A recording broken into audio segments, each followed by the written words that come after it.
Well, greetings to you. There's a little clip here that I'd like to show you because it demonstrates how out of touch everybody seems to be in the modern military world in the West. They seem to be losing touch. Now I can hear people saying, oh, what do you know? You were in light armoured reconnaissance in 1968, so things have changed. Yeah, of course, things have changed. Things have changed a lot. And the sad thing is that the people who should be keeping up to date aren't keeping up to date. And this clip is about air defence. Now, let's get one thing clear, and I've said it before, but I'm going to say it again because it's not going through to people. It's certainly not going through to press. It's not going through to politicians. It's not going through to anybody, but I'm going to keep on banging the drum. The foeman, whoever that foeman may be, has now impact weapons that can travel at 11,000 miles an hour. And the kinetic impact is equivalent to a small nuclear weapon. And that's even if it's not carrying any conventional warhead at all. There is no defence for this, okay? There is no defence.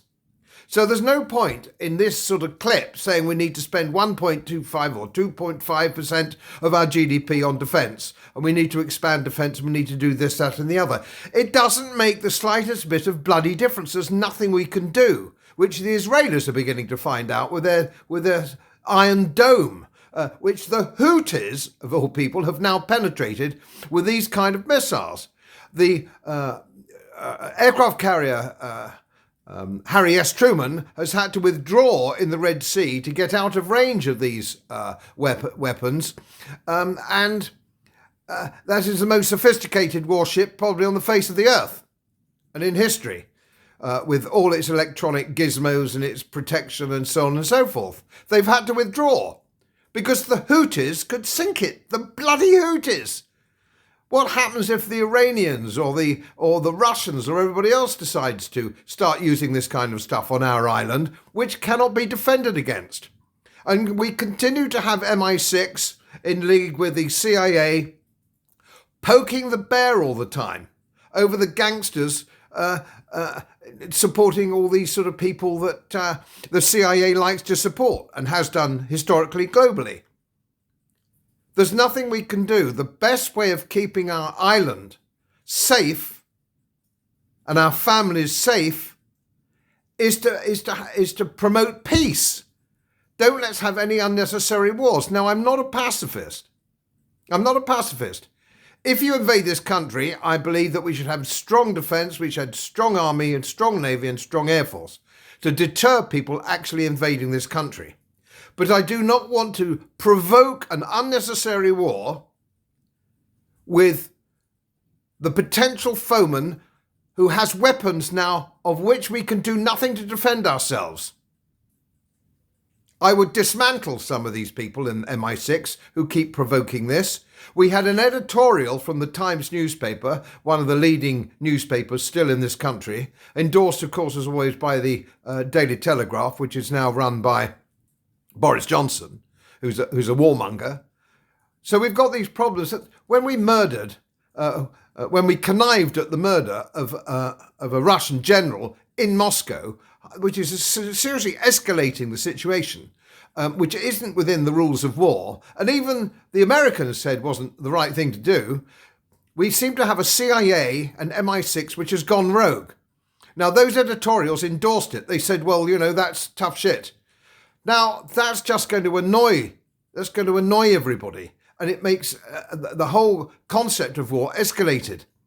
We're now closer to World War III than at any time in my lifetime. I was born in 1949. How on earth can we have got ourselves into this pickle? We must start negotiating. We used to have a hotline post-Cuba from the President of the United States to the Kremlin in order to de-escalate this kind of thing. We're just not talking now. We're not round a table. For goodness sake, let's give peace a chance.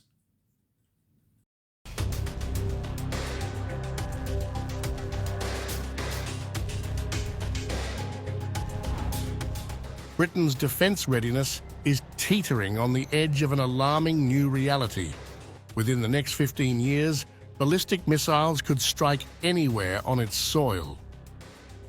Experts, military figures, and even NATO insiders have raised the warning flag, signalling that the UK's current defence systems are far from equipped to handle the evolving threats posed by advanced missiles. A recent Sunday Times investigation delves into the pressing concerns regarding the UK's air defence capabilities, which, according to insiders, are outdated and ill-prepared for the sophisticated weaponry now emerging on the global stage. NATO, in its push for stronger collective defence, is expected to demand the UK ramp up its spending on missile defence systems. With the Type 45 destroyers, the backbone of the UK's air defence, set to be decommissioned by 2038, the country faces a looming void in its ability to protect critical national infrastructure. Currently, Britain has no land-based missile defence systems, which leaves essential sites such as military bases and power plants vulnerable to long-range strikes. Reportedly, a number of NATO members have recently expressed disappointment that London was not doing enough to protect Europe from long-range missiles. A draft NATO plan called Capability Target 2025 will raise the need for the UK to invest in land-based air defence systems to protect critical national infrastructure such as nuclear power plants and military bases. Experts have emphasised that the UK's over-reliance on nuclear deterrence has fostered complacency, leaving air defence advancements largely neglected in the post-Cold War era. As one source put it, for 30 years, no one thought we needed it. Amidst this growing unease, political figures like Lord Kinnock have urged a shift in defence priorities. While Keir Starmer's pledge to increase defence spending to 2.5% of GDP falls short of expectations, some, including Lord Kinnock, argue that a more ambitious target of 4% is necessary to secure the nation's future. With Russia's ever-increasing missile capabilities and the potential for long-range strikes from regions like the Middle East and North Africa, the time to act is now.